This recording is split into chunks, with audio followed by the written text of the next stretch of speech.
Welcome back to Just Chattin'. And this is the series of videos we do on Thursday and Sunday evenings just for our own entertainment. Now, this is the part of the video where I usually do a little bit of Audie news, but he's a few feet away from me, curled up, sleeping like a slug. And believe me, around here, you snooze, you lose. So what I'm going to share with you instead is a really short clip. It's not even 15 seconds of Rebel. And this is Lisa from Desert Dragon Works' granddaughter, and she has been sharing pictures of Rebel with me almost from the moment the child was born. And now Rebel's old enough to talk a little, and I have been sharing some of these pictures with you in the context of our slideshows. So let's stop for a moment and take a look at 15 seconds of an adorable baby before we get on to the grim topic of this video. Here we go. Say hi. Hi. Hi. Hi. You have a hat? Hi. Hat. Oh, what a beautiful hat.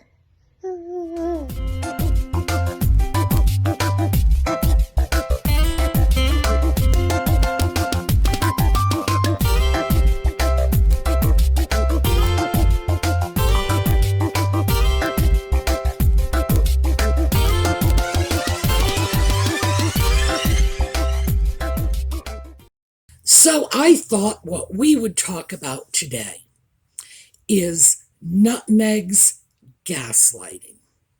So most of us have heard the term. It gets bandied about a lot. Not all of us really have a clear understanding of what the actual definition is.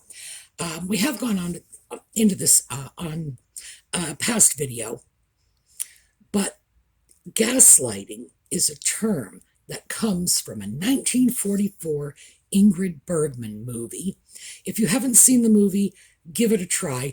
The movie is actually very good, and Angela Lansbury had a wonderful little supporting role in it, and she was excellent. So the movie belonged to the two women in the starring roles. In this movie, Ingrid Bergman plays a woman whose husband is trying to convince her and everyone around her that she is losing her mind and needs to be locked away in a loony bin. Gaslighting, in its simplest terms, is when somebody pees on your leg and tells you it's raining. And I really do feel that is all the definition you need, because that immediately resonates with most of us. It's a common expression, and it also helps us to take other people's efforts to gaslight us and put it in the proper perspective. No, they're not reasoning with you. No, they're not helping you out. No, they're not trying to get you to come to terms with reality. They're peeing on your leg and telling you it's raining. Never lose sight of that. So what I have today is an article that came out in Us Weekly, and it is one of the best examples of Nutmeg's efforts to gaslight all of us. And I'm going to read the article to you, and we're going to talk about this. I'm going to start pulling some things apart so you can see where exactly the gaslighting comes in, because this happens so consistently that I think most of us are actually losing sight of just how bad this really is. So, as always, the article is in the video notes. There's a link to it. Video notes below this video. Feel free to look it up. Rising above. Meghan Markle, quote, doesn't regret speaking about her experience on Deal or No Deal, a source exclusively reveals in the new issue of Us Weekly. So, what they're saying in that one-line paragraph is that this information is coming from a source, someone they're not naming, who is allegedly somewhat close to Nutmeg. And as you can see, they started it off with rising above, as if to tell us going in that this article is going to show us how Nutmeg is rising above. Keep in mind, this is all part of the gaslight experience. Next paragraph. The Duchess of Sussex, 41, recently recalled what it was like to be one of the briefcase girls on the NBC game show, alleging on her Archetypes podcast that she felt like the job reduced her to a bimbo. Her comments quickly raised eyebrows, but the Suits alum is choosing to take the high road. All right, so what this tells us is we're going to get to see what Nutmeg's version of the high road is, and we are also going to have to deal with the fact that it was the job that reduced her to a bimbo. She didn't do that to herself. The job did it to her. So immediately we're setting up the victim narrative. Quote, this negative backlash is extremely disappointing to Meghan, but she's learned a long time ago not to get too cut up or demotivated by those who wish to dwell in negativity, especially over something so trivial as a job she left many years ago, the insider tells us. Quote, she knows that there are certain critics who will go to great lengths to stir the pot and call her out as a hypocrite in any way possible. So let's start peeling this one apart. Well, the negative backlash disappoints Nutmeg. I'm like, seriously, is she our spinster aunt? Is she our third grade teacher that she is disappointed we have let her down? Meanwhile, her friend says she learned a long time ago not to get too cut up or demotivated by those who wish to dwell in negativity. So then, why do we even need this article? Why is she continuing to fight this fight if she doesn't get too cut up or demotivated by those who wish to dwell in negativity, which means anyone who challenges her? So she's labeled anyone who criticizes her as a person dwelling in negativity, and goes on to say, especially over something so trivial as a job she left many years ago. Well, if it's so trivial as a job she left many years ago, why was it the pivotal point in her podcast? If it was so insignificant, why did she blow it into this major thing? She's the one who took this, threw it out publicly, castigated the show, and frankly, in my opinion, she just made it into another slam against Hollywood for having treated her poorly.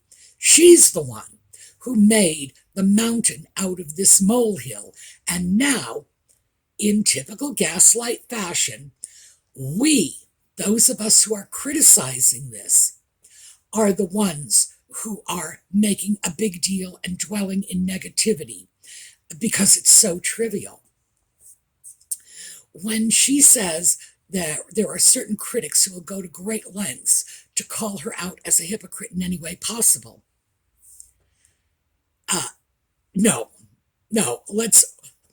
we don't have to go to great lengths. The woman is a hypocrite.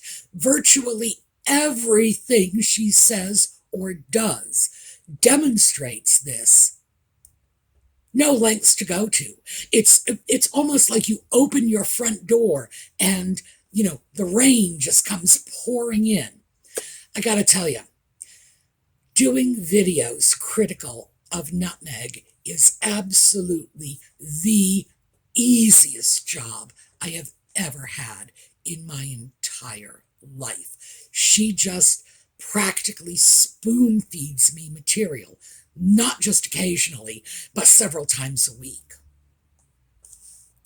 The California alum, that by the way is nutmeg, um, and the person who wrote this clearly doesn't have much of an understanding of the definition of alum, who wed Prince Harry in 2018, quote, doesn't find it fair or easy to deal with criticism from the public, the source adds. Quote, her general response is to shrug her shoulders and say, it is what it is. Well, I like the fact that they threw in her marriage to Prince Harry because it is her primary claim to fame. But here in this little 2-sentence paragraph, we have another gaslighting technique. 2 sentences completely contradicting each other. She doesn't find it fair or easy to deal with the criticism, but she just shrugs and blows it off and lets it roll off her back and says it is what it is. Well, is it unfair? Is it difficult? Or is it reasonable criticism anybody who goes public with false or misleading information should expect? And if it's difficult to deal with, why is she shrugging it off, saying it is what it is? Either it's a big deal or it isn't a big deal. But this is a gaslighting tactic. It's a big deal. No, it isn't. It's a little deal. No, it's a big deal.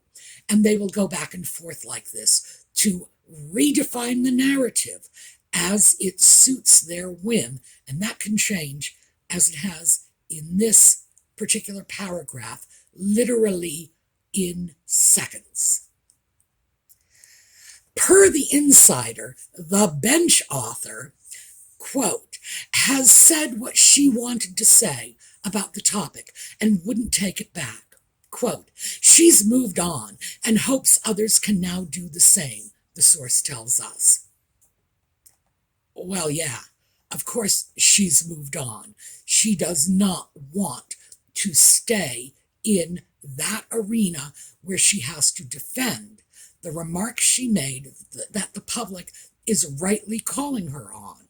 She's said what she wants to say, and now it's time for everybody else to shut up because she's moved on. Well, once again, we see the change in the narrative from reality to fantasy. She has not moved on. Certainly, I believe she does hope others will move on, but she has not. In fact, she's taken the fight to a whole new level. Instead of just dealing with it in archetypes, which is, of course, her own forum, she gets to say whatever she wants, and because of her status, remember, she married the prince, she gets that forum to herself, but not satisfied with that. She has now moved the fight into the tabloids so she can strike back. Obviously, she has not moved on. She has sent one of her lackeys to throw this out to Us Weekly to continue to push her narrative and her point of view. So, yeah, gaslighting. I've moved on, she says, while she has not moved on.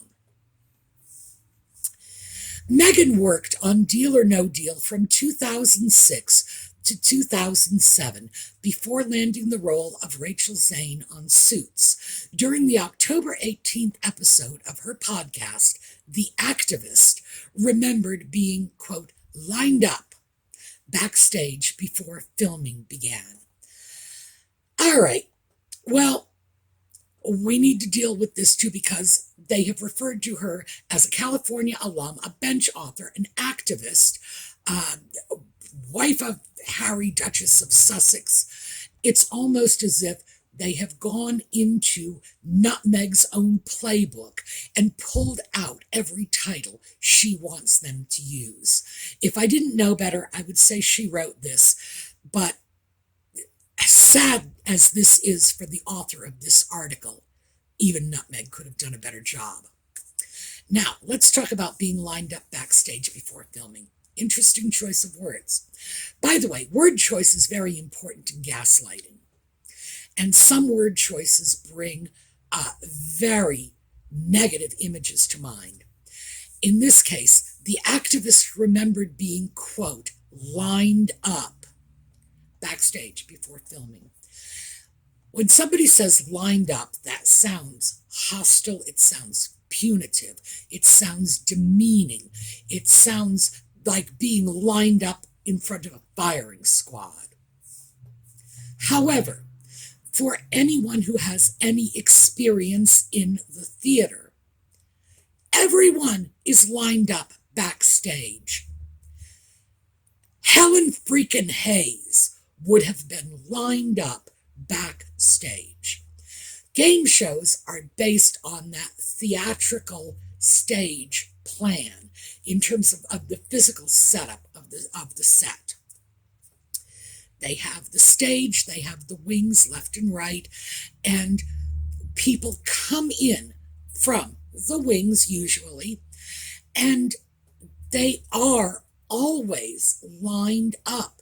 You line up, the first person to come out gets their cue. They go out on stage, then the next cue, and the next person goes out.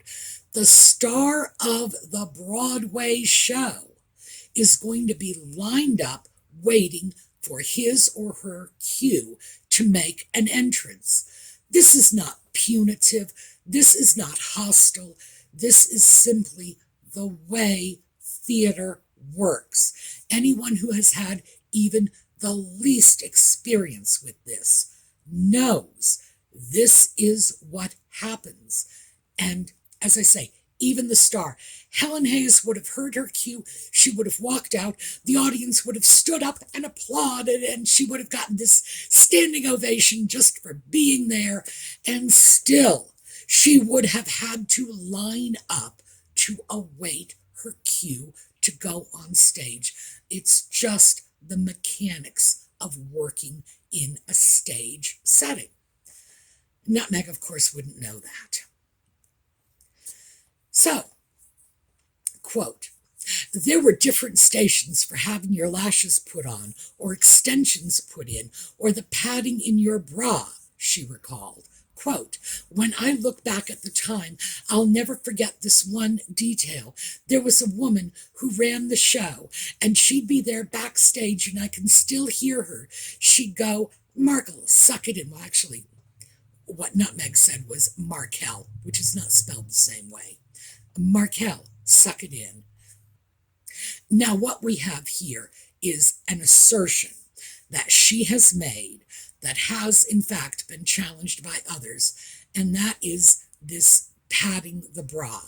Other women have come forward and said, oh, no, that didn't happen. And she seems to have found it very demeaning that this woman would have said, Markle, suck it in. Well, what that says to me is not that Nutmeg was in any way demeaned by this, but rather that Nutmeg had issues with her posture, and it was necessary for this woman to remind her, chest out, stomach in, shoulders back, all those things. Good Lord. In my day, we were just taught that in gym class. But Nutmeg apparently took it rather personally. Ooh. Meghan claimed that she left the series because the environment didn't make her feel valued. And by the way, I was surrounded by smart women on that stage with me, but that wasn't the focus of why we were there, she continued. I would end up leaving with this pit in my stomach, knowing that I was so much more than what was being objectified on that stage. Well, of course, this is, again, complete gaslighting. Her position is she wasn't valued. They didn't make her feel valued for her brain. And that's a whole can of worms I'm not even going to bother opening up right now.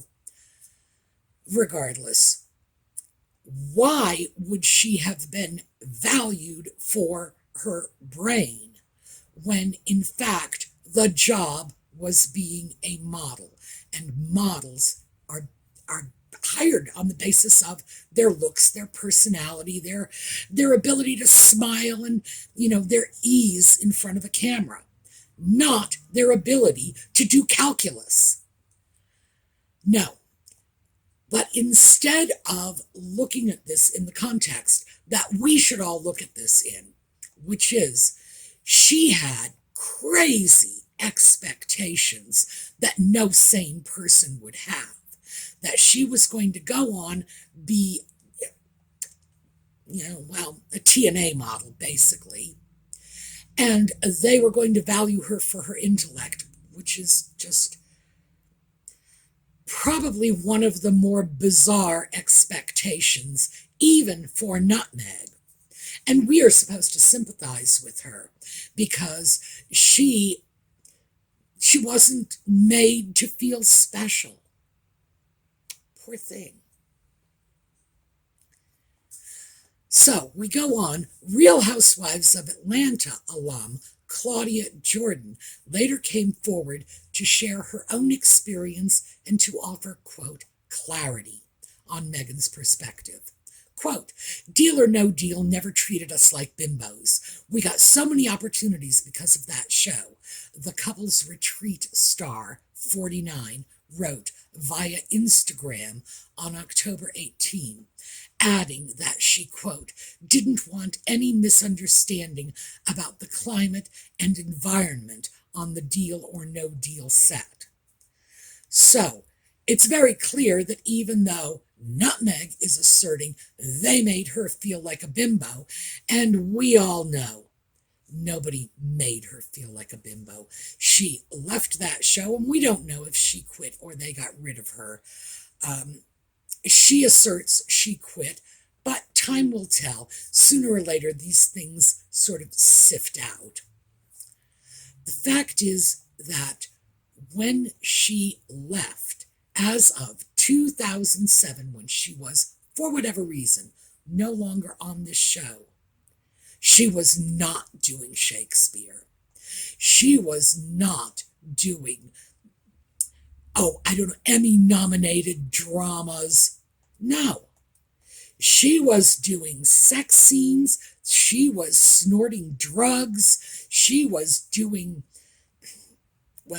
I would have to say borderline porn in that grilling commercial. The fact of the matter is, all she ever did after this was continue to exploit her body. And if you look at some of the roles, for example, sex scenes, illicit drugs, criminal activities, standing on a stage in a skimpy costume, opening a briefcase with a smile on your face is actually, this is pretty goody two-shoes compared to the stuff she was doing afterward. So, no. Again, gaslighting, taking reality, turning it on its ear, and saying, you're the one with the problem because you don't share my very skewed point of view. We got a little more. Days later, a former stylist from the series offered her side of the story. Quote, to know me is to know I love my work. It's been a rough week watching a show I love so much being criticized, Dina Cercioni wrote via Instagram. I had the privilege to design the looks for Deal or No Deal for all of the women and, of course, Howie Mandel. It was one of the most wonderful, challenging, high-profile gigs of my career, and I loved every minute of it. Cercioni asserted that she, quote, wouldn't change a thing about her time on Deal or No Deal, adding, quote, everyone on the show, from my wardrobe team to the producers, the crew, hair and makeup, Howie, and especially the models, all worked so very hard to make the shows the best they could be for the contestants and the fans who adored it. I am proud to have been part of the show and the Deal or No Deal family, and always will be. And then there's a little sparkling heart emoji. I thought that was very nicely said on her part. And so these are people who are, in effect, saying, no, I don't feel anyone was treated like a bimbo. Another model saying, I didn't feel anything but good opportunities came to me. The stylist rightly pointing out that it was a job. The models were there to further the action of the game show. They were there to smile and make people feel good, and most of them, not Meg of course, worked very hard and were very grateful for the chance they got, right? So this is what gaslighting looks like. When someone takes black, flips it and says, no, it's white. When someone takes purple, flips it and says, no, it's orange, and tells you are the one with the inaccurate, screwed, mentally challenged perspective. And Nutmeg does this all the time. This is a constant effort through her PR channels, and I thought it would benefit us to grab one of these examples and just pull it apart to see the contradictions, one sentence to the next. Well, I've moved on. No, she hasn't. In what way has she moved on when she's sending her friends out to give interviews to justify her position? Really? She just lets the criticism roll off her back. Really? Is that why she's still fighting this fight? Well, it was just a trivial little thing many years ago. Then why did she make such a big deal out of it? This is gaslighting. We all know this. We can clearly see this. The problem with Nutmeg is that she does this all the time, so consistently, that we start to lose sight of it. We start to just write a lot of this off and say, oh, well, that's just her word salad. It's more insidious than that. It is her effort to make us think we are the ones with the problem. Remember, the whole point of that was she was so disappointed by the public criticism. And remember, she doesn't go near social media. She doesn't read the tabloid articles. Oh, she would just go crazy if she did. She was the most trolled person in 2019. All this is just an exercise in gaslighting. So, for those of you who are going to look at this strictly in the context of what Nutmeg is doing, there you go, piece by piece by piece. For those of you who might want to look at gaslighting in other parts of your lives, the biggest thing to look for is the contradictions. When the person who is gaslighting you will say one thing 1 minute and something completely different the next. Pay attention, because that's what's telling you you need to go far, far away from this person. All right, that is what I have for you today. We are going to take a look at a Halloween slideshow on the way out. I don't know how many nations outside the U.S. celebrate Halloween. So For those of you who do celebrate Halloween, have a great time. And for those of you in the UK, I guess this is what, Guy Fawkes Day, and that's like a couple of days from now, right? Same general principle. Be kind to the little children running around, banging on your door, demanding goodies. We don't get trick-or-treaters around here. My area is too rural for that. So I have to sort of content myself with other people's Halloween. And in that vein, we're going to take a look at a Halloween slideshow. This one is more pictures from Colleen Staver, who always shares her Halloweens with me. And this one, I believe, is her sister-in-law's Halloween. So, happy Halloween, happy Guy Fawkes Day, happy little children running around your neighborhood day. And I will see you all next time.